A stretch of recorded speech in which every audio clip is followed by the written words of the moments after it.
talked a lot today about why we like KOA and how it's been a positive experience for us. Would you say that KOA is always the best option? Hey friends, welcome back to the channel. Today we're going to talk about why we think KOAs are actually a good value and not overpriced. We stayed at 10 different KOAs for a total of about 31 different nights. 31 nights. We've done it all over the country. So basically, we're not always at KOA. About 10% of the time, I'd say we're staying at one. Yeah. But we've stayed at them enough to kind of get the lay of the land. Yep. And we're actually, believe it or not, right now filming from a KOA. Yep. Yeah, this is just a really convenient place with where we're traveling to right now. One of the reasons we're making this video is I have read a lot on the RV forums and on YouTube about people thinking that KOA campgrounds are really expensive and overpriced. Have you read this similar thing, Justin? Yeah, I mean, all over the different forums that say KOAs are overpriced. Of course, what's really interesting is when you start reading those, everybody is really complaining about every campground being overpriced. Yes, yeah. So as we've traveled around, we've noticed actually a number of different brands going after independent campgrounds and picking them up. KOA is one of them. We've seen Sun Outdoors doing that, and a few other ones kind of just picking up campgrounds and raising the rates. Yeah, there's also RV in Style in the Pacific Northwest. Yep. Even the lakeside campground that I did recently in Louisiana that was a good value had been acquired by Our Journey, which is another company. And as soon as that happens, you'll see people complain, oh, the rates went up. I think there's a couple of different things going on, and I think that kind of plays into why we think KOAs are actually a pretty decent deal.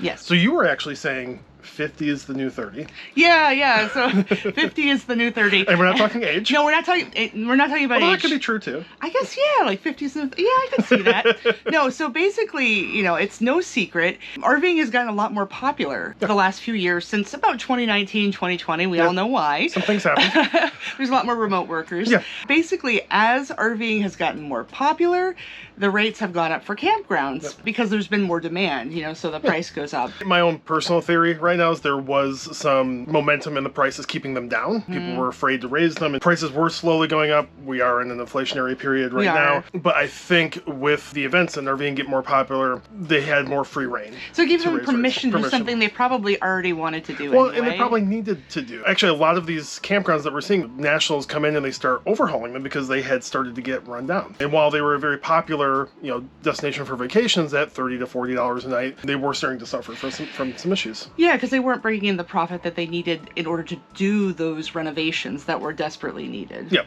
If you look at 50 being the new 30, I think that's about the average that we've paid at KOAs. It's about $50 a night. So, yeah, if we're paying more than that I'm trying to think of a time that we have.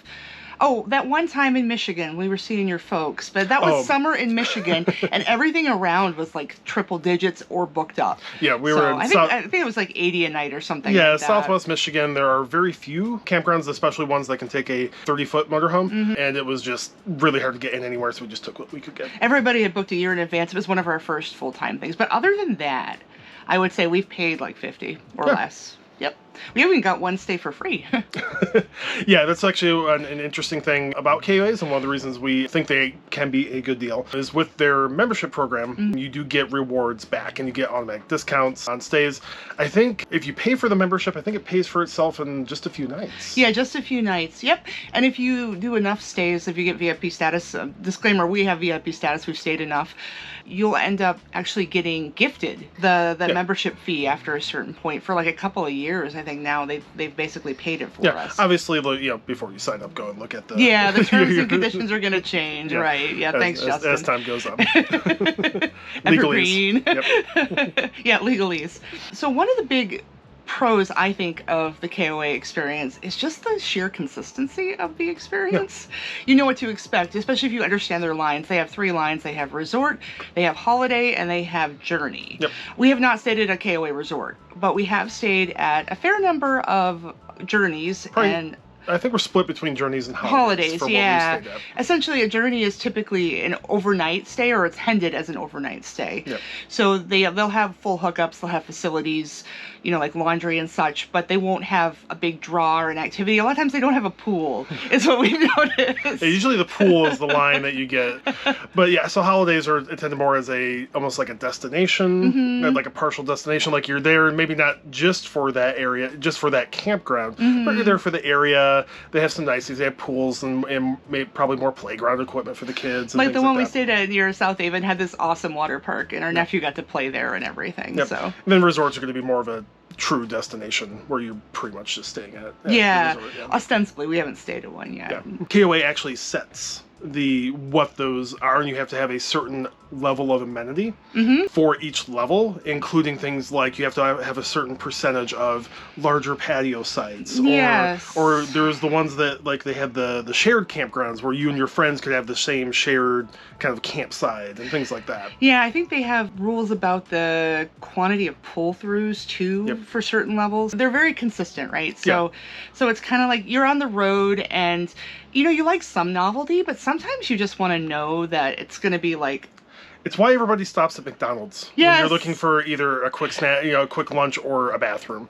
You're gonna stop at McDonald's because you know what you're going to be. And getting. some people will say that McDonald's is overpriced, especially these days with getting rid of the dollar menu. So one of the nice things about KOA is part of the franchising agreement, they send the campground owners to school.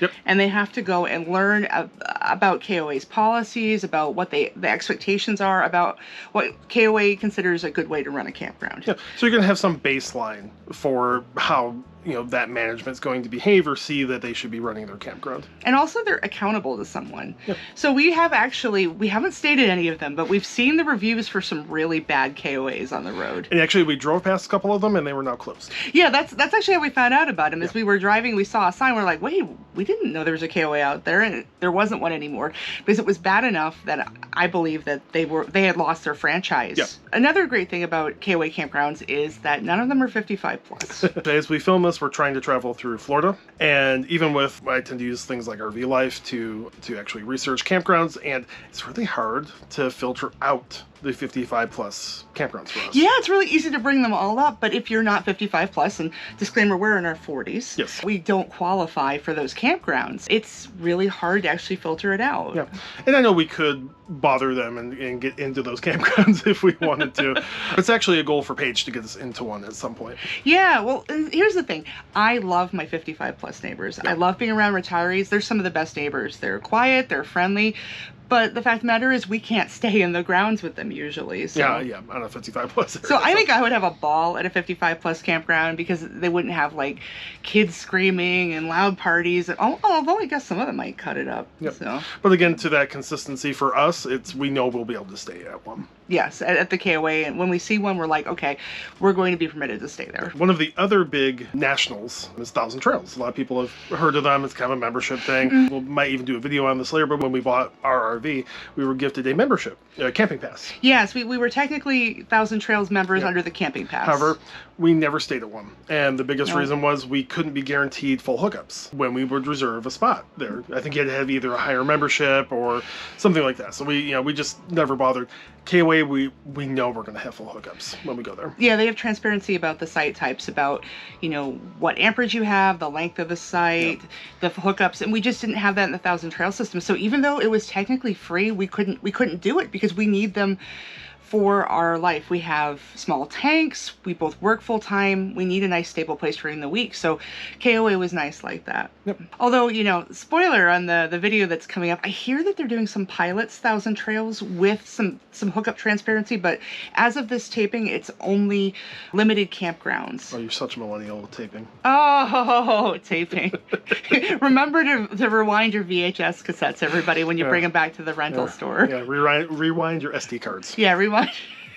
We'll probably do a video on how we find campgrounds and stuff, but I'm generally doing it at about 8 or 9 o'clock at night. So usually the prime time for Justin going and looking for spots. And a lot of times I'll find campgrounds and I'll go to their website and I got to call them. Well, it's 9 o'clock at night. I'm not calling anybody at 9 o'clock at night. Well, no, especially because we tend to book maybe 2 or 3 stops in a row when we're booking. So if we can't get in at campground B or C, that's going to affect A. So we can't it stops us dead in our tracks. I might actually change my route depending on what campgrounds I find. KOA, everything is fully online. Everybody's on the same system. I can look up multiple. In fact, the reason we know exactly how many nights we stayed is because I just brought up their app and I was able to count really quickly. That's the other thing. They have an app. You get all the information. Their communication is all routed through there. Very tech savvy, and it comes as part of their franchise, so they're all going to have the same one. Yeah, that's right. They texted me about the activities, about the poker night here while we were out shopping at Walmart last night, which was pretty cool, you know. Really good communication. Like you said, the app often will have links to local attractions. So what's in the area, you know, and that's nice. You don't have to do that research for yourself. They just send it to you. When I'm going to campgrounds, I plan way ahead. So I'm looking at Google Maps, I'm looking at Street View.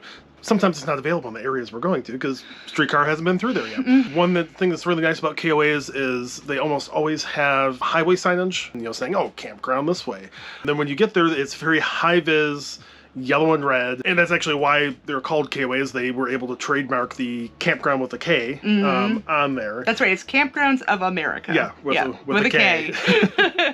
But their signage is standardized, and so like I was able to see the place where here a half mile down the road, so I knew exactly where the turn-in was going to be. It's not true everywhere. When we stayed in Arlington, it was really hard to find. And Arlington's the Dallas area one. That one's like hidden behind, like it's because of everything built up around it. Yeah, it's kind of hidden behind. It's kind of hidden behind some apartments. But when you get in, it's standardized signage for where the office is. Generally for like where everything is, the dog parks and everything. They have signage for everything. It's all very high vis. Which at the end of a 5 or 6 hour travel day, the last thing you want to be worrying about is where the office is and where you need to go. Oh, for sure. And we've done a lot of overnights with them. Like we found that their pull-throughs are generally flat. You know, things like that. They've been really good for like a quick overnight. Like this one was pancake flat, the one we're in right now. Able to pull in, don't have to unhook the Jeep. Nope. And just stay the night and then take off in the morning. Very, very simple. Their camp stores always have amenities and things like that too. So all the basics for that, emergencies and stuff like that. You know, another thing that's been great and consistent about KOAs has been their customer service. I've had some really wonderful experiences. The worst KOA experiences I've had customer service wise were fine. Like I haven't really had a bad customer service experience. It was just kind of, you know, I wouldn't say mediocre, but it was just kind of your normal, like, oh, here you go, here's your site, let us know if you need anything. They're more busy, like that kind of thing. When they're busy, well, everybody when they get busy. Yeah, but on the high side of things, we've had people, because we're VIPs, we've had people upgrade our sites, give us free things, free advice for where to go, recommendations. Some of these places are really trying hard to kind of give themselves special, so we've had dinner delivered to our site, both pizza and barbecue and all that kind of stuff. You know, they've tried to make it as welcoming as possible. I can't say that for every campground we've stayed at. Well, you end up having that corporate consistency from the franchise model, but then you have an actual campground owner who cares about the business at the end of the day. So Justin, we've talked a lot today about why we like KOA and how it's been a positive experience for us. Would you say that KOA is always the best option?